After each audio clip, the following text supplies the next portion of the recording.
بسم الله الرحمن الرحيم. الحمد لله الذي أنزل على عبده الكتاب ولم يجعل له عوجا قيما لينذر بأسا شديدا من لدنه ويبشر المؤمنين الذين يعملون الصالحات أن لهم أجرا حسنا ماكثين فيه أبدا وينذر الذين قالوا اتخذ الله ولدا ما لهم به من علم ولا لآبائهم كبرت كلمة تخرج من أفواههم إن يقولون إلا كذبا فلعلك باخع نفسك على آثارهم إن لم يؤمنوا بهذا الحديث أسفا إنا جعلنا ما على الأرض زينة لها لنبلوهم أيهم أحسن عملا وإنا لجاعلون ما عليها صعيدا جرزا أم حسبت أن أصحاب الكهف والرقيم كانوا من آياتنا عجبا إذ أوى الفتية إلى الكهف فقالوا ربنا آتنا من لدنك رحمة وهيئ لنا من أمرنا رشدا فضربنا على آذانهم في الكهف سنين عددا ثم بعثناهم لنعلم أي الحزبين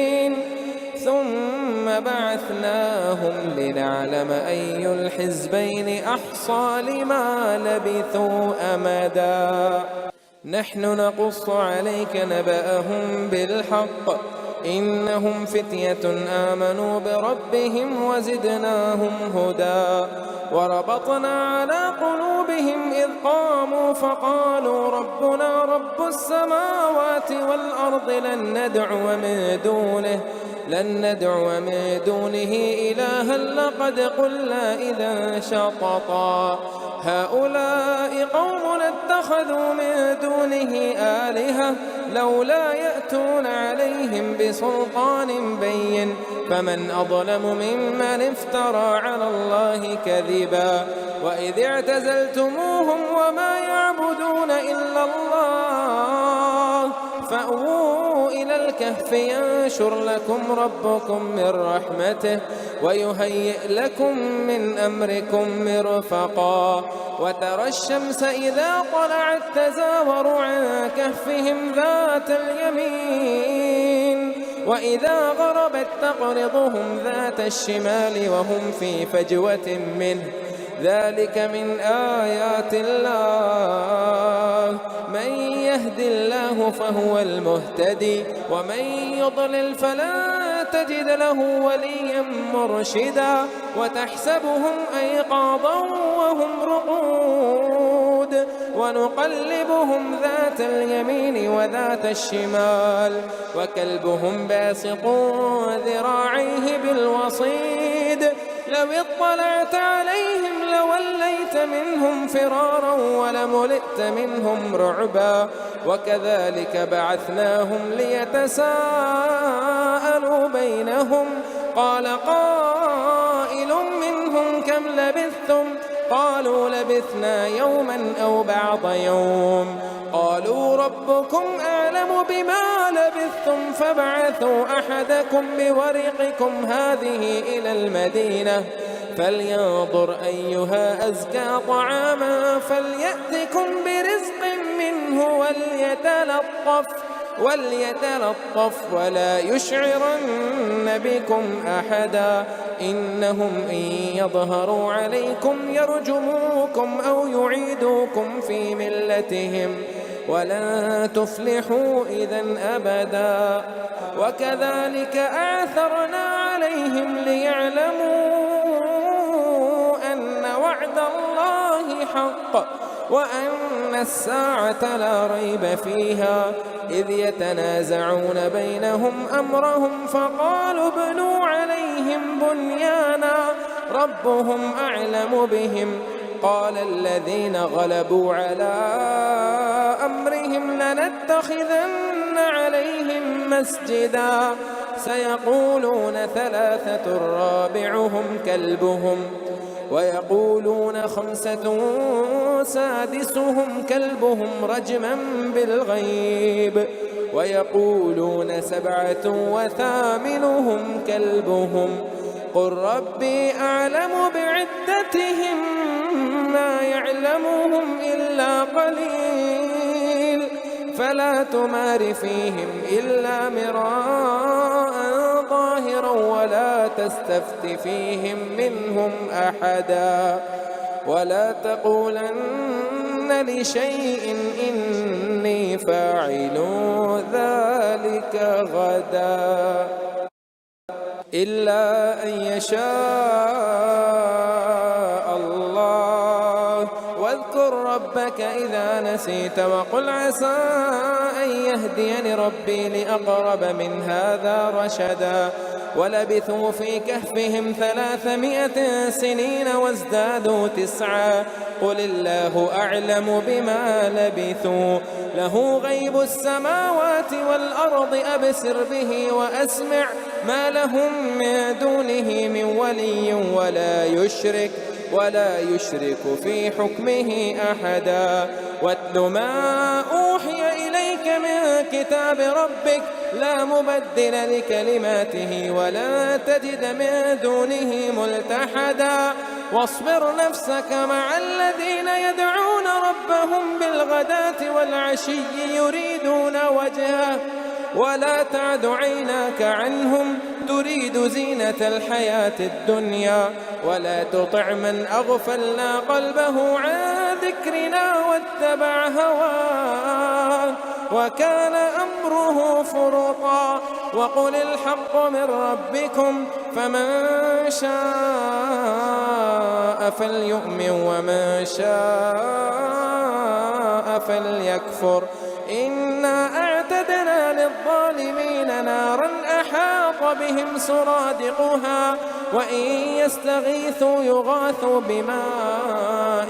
كالمهل يشوي الوجوه بئس الشراب وساءت مرتفقا إن الذين آمنوا وعملوا الصالحات إنا لا نضيع أجر من أحسن عملا أولئك لهم جنات عدن تجري من تحتهم الأنهار يحلون فيها من أساور من ذهب ويلبسون ثيابا خضرا من سندس واستبرق متكئين فيها على الأرائك نعم الثواب وحسنت مرتفقا واضرب لهم مثل الرجلين جعلنا لأحدهما جنتين من أعناب وحففناهما بنخل وجعلنا بينهما زرعا كلتا الجنتين آتت أكلها ولم تظلم منه شيئا وفجرنا خلالهما نهرا وكان له ثمر فقال لصاحبه وهو يحاوره أنا أكثر منك مالا وأعز نفرا ودخل جنته وهو ظالم لنفسه قال ما أظن أن تبيد هذه أبدا وما أظن الساعة قائمة ولئن رددت إلى ربي لأجدن خيرا منها منقلبا قال له صاحبه وهو يحاوره أكفرت بالذي خلقك من تراب ثم من نطفة ثم سواك رجلا لكنا هو الله ربي ولا أشرك بربي أحدا ولولا إذ دخلت جنتك قلت ما شاء الله لا قوة إلا بالله إن ترني أنا أقل منك مالا وولدا فعسى ربي أن يؤتيني خيرا من جنتك ويرسل عليها حسبانا من السماء فتصبح صعيدا زلقا أو يصبح ماؤها غورا فلن تستطيع له طلبا وأحيط بثمره فأصبح يقلب كفيه على ما أنفق فيها وهي خاوية على عروشها ويقول يا ليتني لم أشرك بربي أحدا ولم تكن له فئة ينصرونه من دون الله وما كان منتصرا هنالك الولاية لله الحق هو خير ثوابا وخير عقبا واضرب لهم مثل الحياة الدنيا كماء إن أنزلناه من السماء فاختلط به نبات الأرض فأصبح هشيما تذروه الرياح وكان الله على كل شيء مقتدرا المال والبنون زينة الحياة الدنيا المال والبنون زينة الحياة الدنيا والباقيات الصالحات خير عند ربك ثوابا وخير أملا ويوم نسير الجبال وترى الأرض بارزة وحشرناهم فلم نغادر منهم أحدا وعرضوا على ربك صفا لقد جئتمونا كما خلقناكم أول مرة بل زعمتم أن لن نجعل لكم موعدا ووضع الكتاب فترى المجرمين مشفقين مما فيه ويقولون يا ويلتنا ما لهذا الكتاب لا يغادر صغيرة ولا كبيرة إلا أحصاها ووجدوا ما عملوا حاضرا ولا يظلم ربك أحدا وإذ قلنا للملائكة اسجدوا لآدم فسجدوا إلا إبليس كان من الجن ففسق عن أمر ربه أفتتخذونه وذريته أولياء من دوني وهم لكم عدو بئس للظالمين بدلا ما أشهدتهم خلق السماوات والأرض ولا خلق أنفسهم وما كنت متخذ المضلين عضدا ويوم يقول نادوا شركائي الذين زعمتم فدعوهم فلم يستجيبوا لهم وجعلنا بينهم موبقا ورأى المجرمون النار فظنوا أنهم مواقعها ولم يجدوا عنها مصرفا ولقد صرفنا في هذا القرآن للناس من كل مثل وكان الإنسان أكثر شيء جدلا وما منع الناس أن يؤمنوا إذ جاءهم الهدى ويستغفروا ربهم إلا أن تأتيهم سنة الأولين أو يأتيهم العذاب قبلا وما نرسل المرسلين إلا مبشرين ومنذرين ويجادل الذين كفروا بالباطل ليدحضوا به الحق واتخذوا آياتي وما أنذروا هزوا ومن أظلم ممن ذكر بآيات ربه فأعرض عنها ونسي ما قدمت يداه إنا جعلنا على قلوبهم أكنة أن يفقهوه وفي آذانهم وقرا وإن تدعوهم إلى الهدى فلن يهتدوا إذا أبدا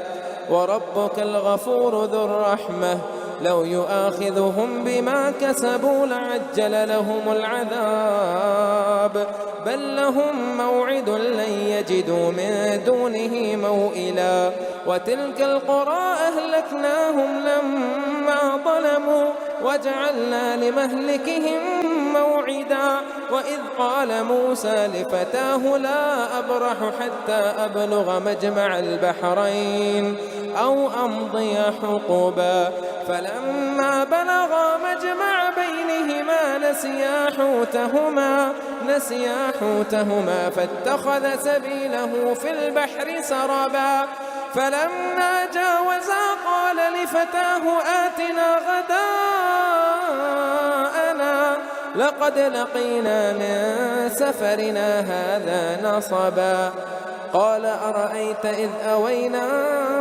إلى الصخرة فإني نسيت الحوت وما أنسانيه إلا الشيطان أن أذكره واتخذ سبيله في البحر عجبا قال ذلك ما كنا نبغ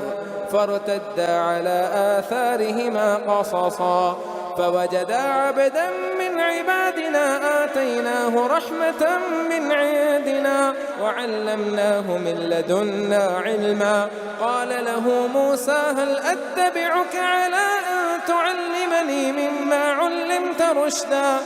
قال إنك لن تستطيع معي صبرا وكيف تصبر على ما لم تحط به خبرا قال ستجدني إن شاء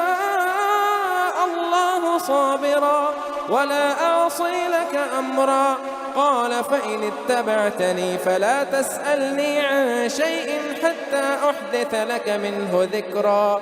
فانطلقا حتى إذا ركبا في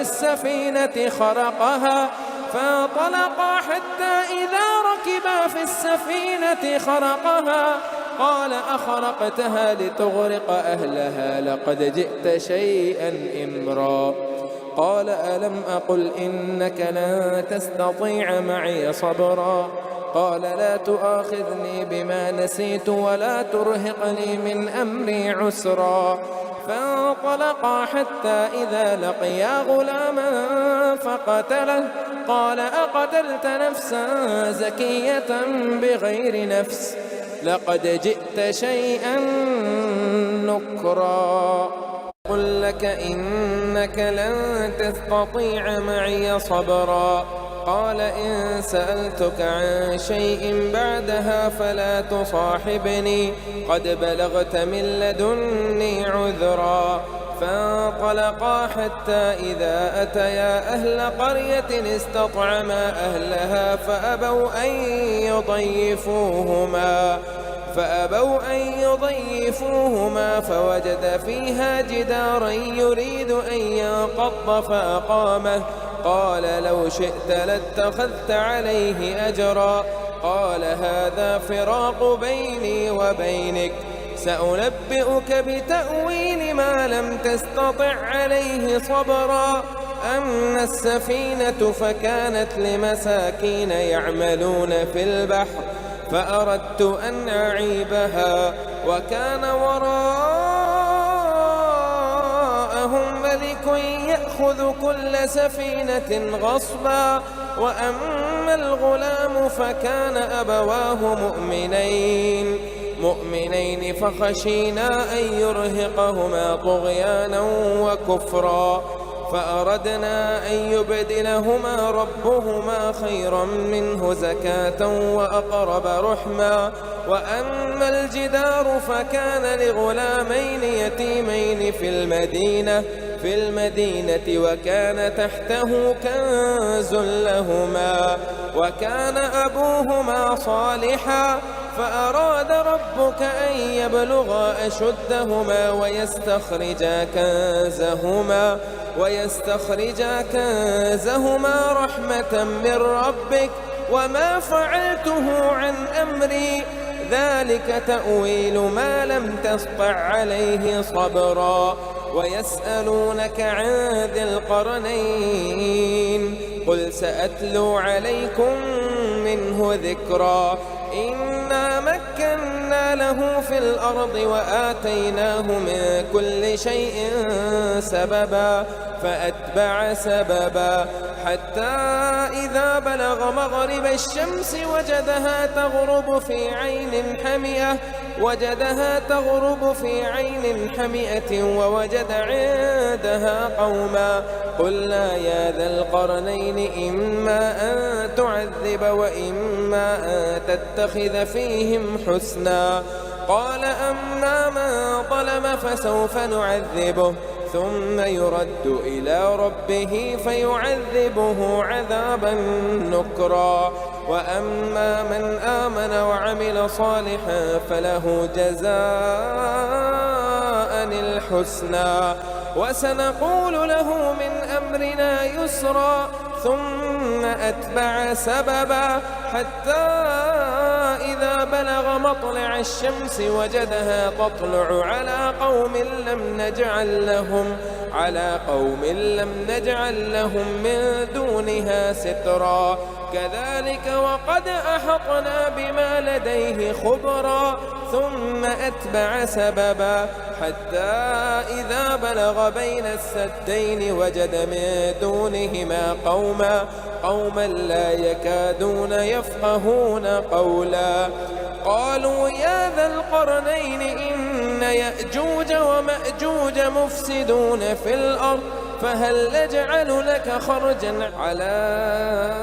أن تجعل بيننا وبينهم سدا قال ما مكني فيه ربي خير فأعينوني بقوة أجعل بينكم وبينهم ردما آتوني زبر الحديد حتى إذا ساوى بين الصدفين قال انفخوا حتى إذا جعله نارا قال آتوني أفرغ عليه قطرا فما استطاعوا أن يظهروه وما استطاعوا له نقبا قال هذا رحمة من ربي فإذا جاء وعد ربي جعله دكا وكان وعد ربي حقا وتركنا بعضهم يومئذ يموج في بعض ونفخ في الصور فجمعناهم جمعا وعرضنا جهنم يومئذ للكافرين عرضا الذين كانت أعينهم في غطاء عن ذكري وكانوا لا يستطيعون سمعا أفحسب الذين كفروا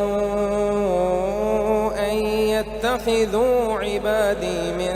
دوني أولياء إنا أعتدنا جهنم للكافرين نزلا قل هل ننبئكم بالأخسرين أعمالا الذين ضل سعيهم في الحياة الدنيا وهم يحسبون أنهم يحسنون صنعا أولئك الذين كفروا بآيات ربهم